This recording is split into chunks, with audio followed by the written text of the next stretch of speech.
Shown in the figure, a projectile of weight W is fired from point O at 30 degrees angle from the horizontal. It lands at points 200 meter from O. So, ang kuha na lang ninyong gamitin formula, kaya ito nga derive ng formula. Y is equals to x tangent of theta minus gx squared over 2 times VO cosine of theta squared. So, kana. So, ang rule ani, basta munaog ka sa Y, negative.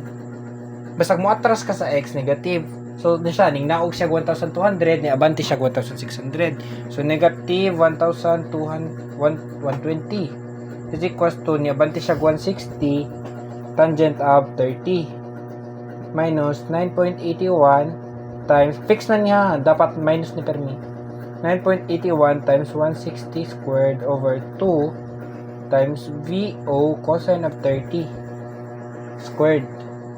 So, shift solve na, ang imong VO makuha dapat 28.08. So, muna mo sa una. Sunod, the maximum height attained by the projectile. So, kung inana ba? So, nakay initial diri nga 28, diri mong point O, angle 30. 28.08. So, at ani nga point, ani, sa iyang projectile, iyang VF kay 0. Ana. So, VF squared is equals to VI squared plus 2AS. So, kana. Then, kanimong VF 0. So, kay 0 naman na dira. So, ang imong VI diri is kanirang patanos na makay component ani, which is nakaana siyang direction. So, 28.08 sine of 30 squared plus 2 times imo acceleration due to gravity, since ari man ka nga point rapotob. So, negative 9.81 times S. So, dapat ang imong S nga ni makuha kay 10.05 meter. So, no, determine the velocity at which the projectile hits the ground. So, kana siya diri. Gikan diri, laos diri. So, pila yung velocity, padung siya tugpa diri. So, ang assumption sa projectile motion is ang iyang horizontal component sa velocity kay constant. So, kung at point O, ang iyang horizontal component kay 28.08 cosine of theta or cosine of 30 ani nga case.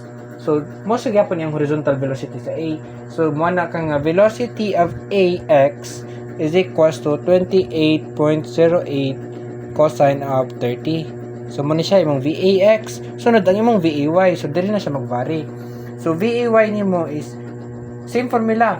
VF squared is equals to VI plus 2AS. Kana. So, ang imong velocity F, mo na imong gipangita. So, ang VF nimo is velocity of A, Y. Velocity final of AY or velocity of AY. Kana. Is equals to, ang imong initial velocity, same, pabarog. So, ang kuha ni is negative siya. Anong negative man siya? Kaya ang imong inaman sa ubos din, pasaka man imong motion. So, negative 28.08 sine of 30 squared. So, kana. Plus 2 times ang imong acceleration. So, ang A is nasa ubos sa O. So, 9.81 positive. 9.81 times ang S niya nga naog is 120. So, man imong VAY. Squared pa niya. Squared. So, VAY. Ano, negative siya? Negative siya kahit patong siya. Babaw. Oh, dinaog man ka sa A.